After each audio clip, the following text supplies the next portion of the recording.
muito famosa para os irmãos, e certamente você conhece, ou pelo menos já ouviu falar, que é Elias e os profetas de Baal no Monte Carmelo. E faço aqui, o título é uma espécie de provocação, brincadeira, para pensarmos naquilo que normalmente usamos esse termo.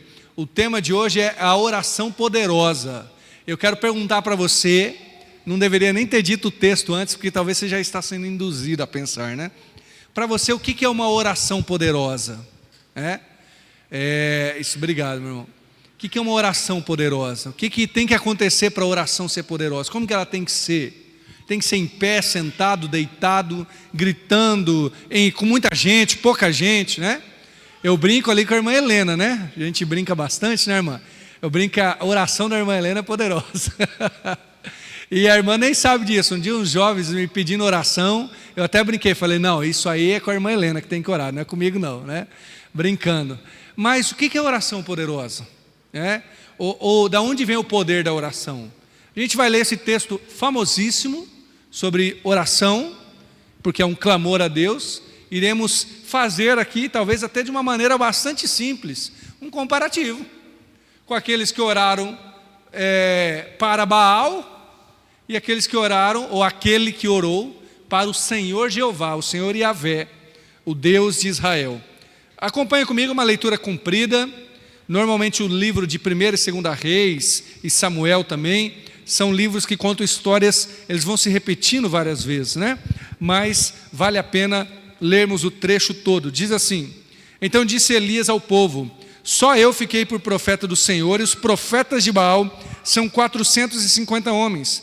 Deem-se-nos, pois, 2 bezerros, e eles escolham para si um dos bezerros, e o dividam em pedaços, e os ponham sobre a lenha, porém não lhe metam fogo. Eu prepararei o outro bezerro, e porei sobre a lenha, e não lhe meterei fogo. Então invocai o nome do vosso Deus, e eu invocarei o nome do Senhor.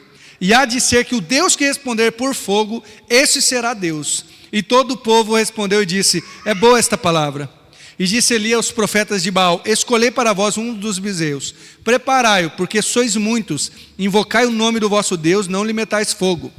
Tomaram o bezerro que lhes deram e o prepararam, invocaram o nome de Baal desde a manhã até o meio-dia, dizendo: ah, Baal, responde-nos. Porém, nem havia voz, nem quem respondesse. E saltavam sobre o altar que se tinha feito. Sucedeu que ao meio-dia Elias zombava deles e dizia: clamai em altas vozes, porque ele é um Deus. Pode ser que esteja falando, ou que tenha alguma coisa que fazer, ou que intente alguma viagem. Porventura dorme e despertará. E eles clamavam a grandes vozes e se retalhavam com facas e com lancetas, conforme o seu costume, até derramarem sangue sobre si. Sucedeu que, passado meio-dia, profetizaram eles, até que a oferta de manjares se oferecesse. Porém não houve voz, nem resposta, nem atenção alguma. Então Elias disse a todo o povo: chegai-vos a mim. Todo o povo se achegou a ele e reparou o altar que estava quebrado, o altar do Senhor. Elias tomou 12 pedras, conforme o número das tribos dos filhos de Jacó, ao qual veio a palavra do Senhor, dizendo: Israel será o teu nome. Com aquelas pedras edificou o altar em o nome do Senhor. Depois fez um sulco ali, em redor do altar, um buraco, segundo a largura de 2 medidas de semente. Então armou a lenha, dividiu o bezerro em pedaços e o pôs sobre a lenha. E disse: enchei de água 4 cântaros e derramai sobre o holocausto e sobre a lenha. E disse: fazei uma segunda vez, e fizeram a segunda vez. Disse ainda: fazei a terceira vez, e fizeram a terceira vez. Colocaram a água, de maneira que a água corria ao redor do altar, e ainda até o sulco encheu de água. Sucedeu, pois, que, oferecendo-se a oferta de manjares, o profeta Elias chegou e disse: ó Senhor, Deus de Abraão, de Isaque e de Israel, manifeste-se hoje que tu és Deus em Israel, que eu sou teu servo, e que conforme a tua palavra fiz todas essas coisas. Responde-me, Senhor, responde-me, para que este povo conheça que tu, Senhor, és Deus, e que tu fizeste tornar o seu coração para trás. Então caiu o fogo do Senhor, consumiu o holocausto, a lenha, as pedras, o pó, e ainda lambeu a água que estava no sulco. O que vendo todo o povo caiu sobre os seus rostos e disse: só o Senhor é Deus, só o Senhor é Deus. E esse último verso aqui é difícil, né? E Elias lhes disse: lançai mão dos profetas de Baal, que nenhum deles escape. Lançaram mão deles e os fez descer ao ribeiro de Quizon, e ali os matou. Amém? A palavra do Senhor já fala. Então essa breve leitura de 19 versos é certamente uma leitura suficiente para você relembrar e talvez aprofundar algumas coisas que você já sabia ou já pensava saber da história de Elias com os profetas de Baal. É uma história de uma oração que não serviu para nada e a outra oração que foi poderosa, pelo menos conforme o dito popular, conforme pensamos, né? Qual é a diferença ou algumas das diferenças das orações aqui? A oração que não é poderosa, ou a oração que não vale nada, em primeiro lugar, e o mais óbvio, ela é feita a um ídolo. É simples, é feita a um ídolo. E a oração poderosa é dirigida a Deus. Aquele povo estava clamando, eles estavam gritando, eles estavam se cortando, eles estavam pulando sobre o altar. Certamente a adoração deles, pelo menos culturalmente, era mais bonita do que a adoração de Elias. Mas eles estavam clamando a um Deus que não era Deus, a um ídolo. E o povo, ou Elias, o profeta de Deus, estava clamando ao Deus de Israel, ao Senhor de Israel. Irmãos, essa é a primeira coisa, e talvez é a primeira como mais importante mesmo. A oração poderosa, se podemos dizer isso, é aquela que dirigimos ao Senhor, é aquela que nós intentamos falar com o nosso Deus. E nós cremos que se nós falamos, Ele ouve. Nós cremos que se nós estamos quebrantados, Deus não rejeita o coração quebrantado, porque não diz respeito a nós, mas diz respeito a Deus. O pastor Pascoal que diz isso, né? Que a oração, ela é poderosa, não por causa de quem ora, mas por causa do Deus que ouve a oração. É por causa dele. Talvez a gente esquece disso, porque a gente esquece de se relacionar com Deus. E a gente começa a duvidar, não com as nossas palavras, porque por vezes nós temos até um temor de falar: Senhor, eu duvido. Mas às vezes nós dizemos assim: isso eu nem vou orar, nem vou pedir. Não, isso Deus não vai fazer não. Bom, eu não quero dizer que Deus vai fazer ou não tudo aquilo que eu quero, mas certamente é a Ele que eu devo clamar. E quanto mais eu conheço a Deus, mais firmado nele fica a minha oração. Isso é interessante. O que eu faço, gente, para eu melhorar a minha vida de oração? O que eu faço para ser uma pessoa mais de oração? Eu vejo assim o pessoal com essa oração poderosa. Sabe o que você faz? Conheça a Deus. E uma das maneiras, claro, é ter uma vida de oração, é verdade. Mas conheça a Deus. Porque quando nós estivermos lendo a palavra, nos derramando na presença dEle, a gente vai entender um pouco mais da grandeza dEle. Tem um camarada muito famoso, como exemplo de oração, o George Miller, talvez você já tenha ouvido falar. Diz que ele estava num navio e estavam indo para um local e deu um nevoeiro muito grande, e havia um grande perigo ali. E ele estava junto com alguém, ou com algumas pessoas, né? E ele falou: vamos orar. Um homem de muita oração, muita fé. Ele se ajoelhou e orou por 5 minutos apenas. E depois já se levantou. E aí alguém falou assim: não, vou orar aqui, vamos orar aqui todos, né? Foi alguma coisa assim. Ele disse: não, irmãos, nós já oramos, Deus já ouviu a oração. Deus já ouviu. E por acaso, na verdade não é por acaso, né? E por Deus mesmo, em poucos momentos o nevoeiro saiu, para segurança deles, né? Não era só porque eles queriam ver o mar, por causa de beleza, não, para a segurança deles, né? Quando nós conhecemos a Deus, a nossa vida de oração se aprofunda nele. Mas como é difícil conhecer a Deus, né? Aí, talvez quando a gente fala assim, a oração poderosa é aquela feita a Deus e não ao ídolo, nós dizemos assim: que bom, porque eu venho na igreja mesmo, eu estou numa igreja, então, obviamente, eu nunca oro a um ídolo. É verdade, que bênção. Espero que você e eu não estejamos nos ajoelhando a um pedaço de madeira, de gesso, como era o caso dos profetas de Baal, né? Entretanto, o nosso coração é uma fábrica de ídolos. Quer ver? Paulo lá em Filipenses 3, ele fala assim: vocês sejam os meus imitadores, Porque eu já vos disse, e agora eu digo chorando, que tem aí inimigos da cruz, viu? E ele começa a descrever os inimigos da cruz. Ele diz assim: o Deus deles é o ventre, e a glória deles é para eles mesmos. Ué, então os inimigos da cruz têm um Deus, com D minúsculo, eles têm um ídolo? Tem. Qual que é o ídolo deles? O ventre. A gente pode estar fazendo a oração, vamos dizer assim, não para um ídolo específico, não é para Baal, mas tomando a Deus como um ídolo. Por que eu digo isso? Porque às vezes oramos e dizemos: Deus, não com essas palavras, tá? Mas traduzindo aqui para nós: Deus, faça a minha vontade egoísta. Deus, faça aquilo que eu quero. Ou às vezes até: Senhor, faça com que eu me engrandeça mais que os outros. O Deus de quem ora assim não é o Deus Jeová, é o ventre. E aí Tiago diz assim: vocês pedem e não recebem. Percebe? Mas pede a quem? Pede a Deus, pelo menos é o que parece. Mas por que pedis e não recebeis? Porque pedis mal, para gastar nos vossos próprios deleites. Está percebendo? A oração poderosa é que se faz a Deus, conhecendo cada vez mais a Deus. É verdade, irmãos, Deus é um Senhor soberano, gracioso, nós nunca o conheceremos plenamente. Então a questão não é que assim, olha, você tem que ser um grande teólogo para orar. Não, não é isso. Mas é aquela profundidade, cada dia mais, em conhecer a Deus e dizer: Senhor, quero orar e conhecê-lo mais e mais, para orar como Jesus me ensinou. E essa é uma oração que não admite ídolos. Seja feita a tua vontade, assim na terra como no céu. Percebe? É a oração que tem poder. Por quê? Porque não é nós, né? É o Senhor.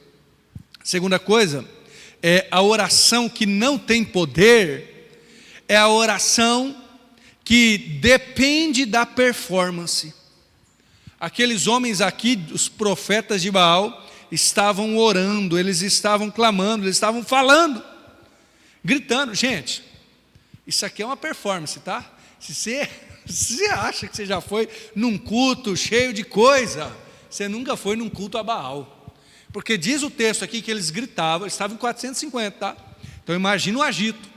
Aí eles gritavam, eles pulavam, meio-dia, imagina como que não estava a adrenalina daquela galera. E eles começaram a se cortar, se mutilar, e o sangue cair. Isso aqui era performance, era adoração. Tem um pastor chamado Eugene Peterson, que ele diz que ele vai pesquisar o contexto, e a adoração a Baal, inclusive, era muito bonita para aquela época. Vamos dizer assim, para os moldes da moda daquela cultura. Muito colorida, com muitas coisas. Então, se você olhasse, era uma coisa que chamava a atenção. Está aí uma explicação do porquê que pegou o povo de Israel tanto, né? O coração do povo de Israel ficou tão atrelado a isso. Era bonito de ver. Bonito. Hoje em dia seria o quê? A adoração a Baal é feita aí por uma orquestra sinfônica. Ela é feita, você vai, tem 50 mil pessoas, né? Nada contra a orquestra sinfônica, aliás, a favor, né? E 50 mil pessoas, que bom, beleza. Mas a questão é a performance. E Elias estava lá sozinho, não é verdade? Elias estava lá sozinho. E ele ora, irmãos, de uma maneira tranquila. E a questão aqui, aí talvez a gente vai dizer assim: então o certo é orar tranquilo e não gritando. Não, não é isso. O certo é que quando oramos, não confiamos na nossa performance. Confiamos em Deus a quem oramos. Se por um lado, o que os profetas de Baal tinham para oferecer era performance, era o exterior, o que Elias tinha para oferecer? Ele diz assim: faça isso, Senhor, para que o povo conheça que o Senhor é Deus e eu sou o teu servo. Sabe o que Elias tinha para oferecer? Fé. É isso. Não era performance, era fé. E aqui nós não dependemos da performance, ou seja, do exterior. Estou orando gritando, estou orando em silêncio. Cada momento tem o seu momento, irmãos. Eu já orei em voz alta e quase gritando, talvez até gritando, com alegria. Que benção. Mas eu também já orei quieto, no silêncio. Às vezes no meio do povo, mas fechando ali o olho, ficando quietinho, porque eu não queria falar nada. Já orei assim. E a questão não é o jeito, mas aquilo que oferecemos a Deus. Elias depositava no Senhor a confiança dele. Essa foi uma oração tão poderosa, né? A outra questão, a outra diferença da oração poderosa é a quem glorificaremos. Porque quando os profetas de Baal estavam orando a Baal, quem seria glorificado? Primeiro seria o ídolo. Baal é um ídolo, obviamente, mas os próprios profetas. E a que está por trás dessa história aqui, a mandona, quem que é a mulher? Jezabel. Só que gente, é um fio que você vai puxando, tem muita coisa para falar. Jezabel era de Tiro, né? De Tiro ou Sidom, eu acho que de Tiro. Um povo idólatra, por isso que ela traz a idolatria de Baal ali, casa com Acabe, manda nele, e traz ali a adoração a Baal. Portanto, seria glorificado Baal, os profetas e todo um sistema que glorificasse a Baal. Essa oração iria fazer isso. Enquanto que em Elias iria ser glorificado quem? O próprio Senhor. É verdade que ele mata os profetas, mas ele não é glorificado. No outro dia ele foge, e aí a conversa para um outro momento. Ele não toma o poder. Acabe deveria ter visto isso e ter buscado o Deus dele, né? Ou Deus do povo de Israel, mas isso infelizmente não aconteceu. Mas Elias ora assim: Senhor, que eles vejam que o Senhor é Deus. E é isso que o povo grita depois, né? Só o Senhor é Deus. Quem será glorificado na oração? Novamente Tiago, né? Vou repetir aquele texto: pedis e não recebeis, porque pedis mal, para gastar nos vossos próprios deleites. Tiago vai falar de um espírito faccioso, de um desejo egoísta de fato, ou seja, de um desejo de eu ser glorificado. Por vezes oramos porque os nossos projetos pessoais, e às vezes projetos orgulhosos, deram mal. E aí nós dizemos: Senhor, por que o Senhor deixou? Ou Senhor, faça isso, faça aquilo, porque nós queremos que os nossos projetos deem certo, sejam eles quais forem. Enquanto que aprendemos com Elias a orar: Senhor, seja feita a sua glória, seja feita a tua vontade, que o Senhor seja glorificado. Só que aí a gente começa a perceber que essa oração poderosa começa a mudar a gente, não é? Porque se a minha oração é para a glória de Deus, eu começo a dizer: Senhor, não posso orar para o meu ventre, para a minha vontade, tenho que orar segundo a vontade do Senhor. Então que eu aprenda, que eu conheça a vontade do Senhor, que eu deseje mais o Senhor. Se é para Deus ser glorificado, então o meu nome não será glorificado. Imagina isso, irmão. Você ficaria feliz se você... Vou dar 2 exemplos aqui. Se hoje você fosse num local e começasse a orar e as pessoas fossem curadas, e depois ninguém lembrasse que foi você. Não, mas eu nem lembro quem que passou aqui mesmo. Que coisa. Ou se você saísse agora e fosse evangelizar, todo mundo, tipo aquele negócio de gênio da lâmpada, né? Só uma brincadeira. Todo mundo que você evangelizasse se convertesse hoje, mas não fosse para a nossa igreja. Olha só que coisa, né? É provocativo, porque eu queria que fosse mesmo. Mas é aquela coisa: opa, é para a minha glória? Então, Senhor, que o Senhor converta, que o Senhor cure, que o Senhor transforme, que venha para cá, é claro, mas que o Senhor seja glorificado, onde o Senhor quiser, do jeito que o Senhor quiser. A oração poderosa glorifica a Deus. Glorifica a Deus. E, gente, tem tantas nuances aqui, tantas coisas para aprendermos, né? Mas eu creio que a oração poderosa, ela é um testemunho aos outros. Um testemunho. Aqui é claro, temos que tomar cuidado para não ser para a nossa vontade, para a nossa glória, mas a oração é um testemunho.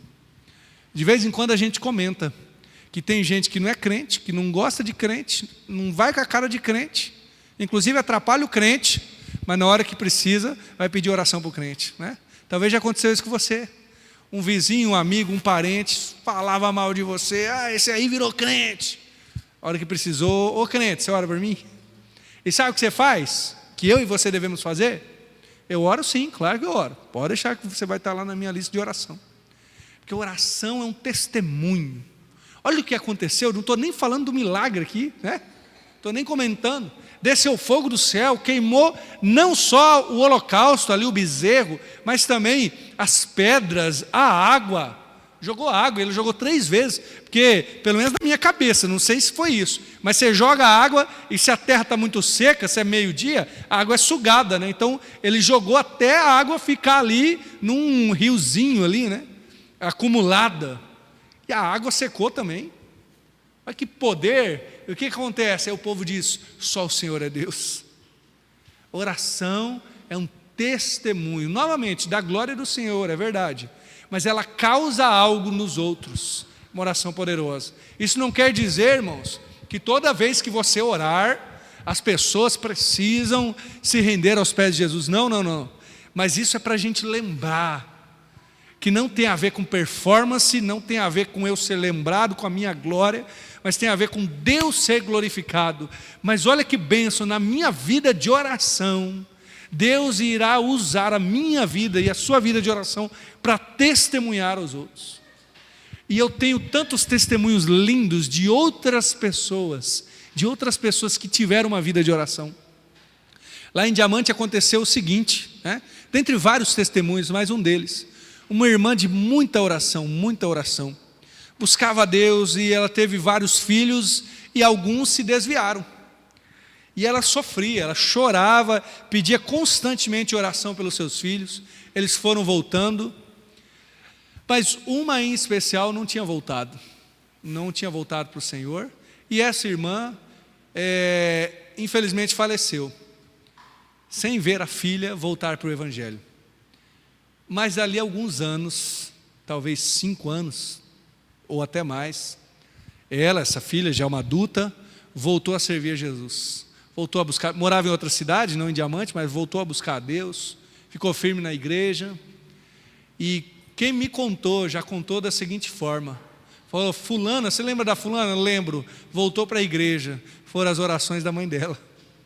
A mãe dela já havia falecido, e é claro que não tem a ver com a pessoa estar viva, estar morta, mas fica o testemunho. Essa mulher clamou a Deus por sua filha, não viu a filha se converter, mas Deus tinha ouvido a oração daquela mulher, coisa maravilhosa. Até depois da morte fica o testemunho daquilo que ela clamou ao Senhor.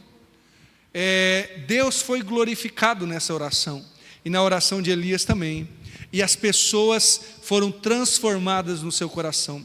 Penso eu, irmãos, que talvez se a gente quer que o testemunho seja impactante, nós temos que ter uma oração poderosa, ou seja, uma entrega verdadeira, uma renúncia, uma busca constante pelo Senhor. E quem sabe o nosso testemunho vai impactar mais, vai ser, a flecha vai entrar mais fundo. Por quê? Porque o testemunho é feito através de uma vida verdadeira de oração.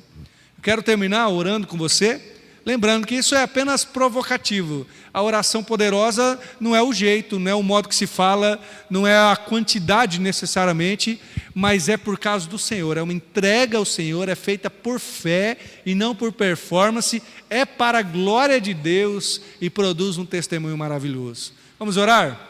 Senhor Deus, obrigado, Pai, porque podemos estar aqui na Tua presença, fazendo uma oração, Senhor, se poderosa ou não, mas de gente fraca, de gente que depende do Senhor.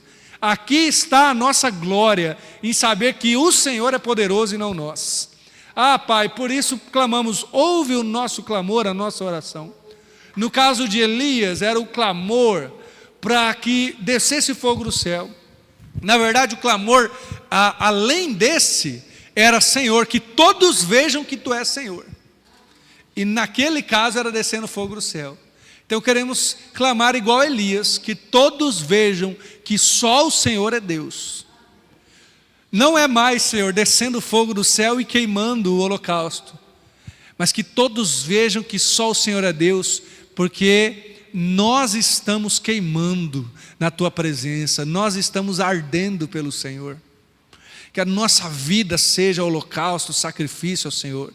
Não o sacrifício de pagar os pecados, porque Cristo já fez, mas como um sacrifício de louvor rendido ao Senhor, ardendo por Ti, ó Deus, em nome de Jesus. Pai, sabemos que a nossa oração é fraca, frágil, feita por pessoas tão limitadas, mas é a oração a um Deus todo-poderoso. Seja feita a Tua vontade, Senhor, que o Seu nome seja elevado sobre todos os lugares e através de nós, Pai. Converte gente que está com o coração endurecido, transforma vidas, cura e restaura emoções, restaura famílias, Senhor. traz de volta o que estava distante, e que esta cidade como um todo conheça mais e mais o Teu nome, pelo nosso testemunho, pelos irmãos em Cristo desta cidade, que o Seu nome seja glorificado e que possamos testemunhar do Senhor com alegria. Sabemos, Deus, que o Senhor ouve e o Senhor é poderoso. Colocamos diante do Senhor não apenas a nossa oração, nossas falas, nossos pedidos, mas colocamos a nós mesmos como entregues a Ti, rendidos ao Senhor. Usa-nos, Pai, em nome de Jesus. Amém.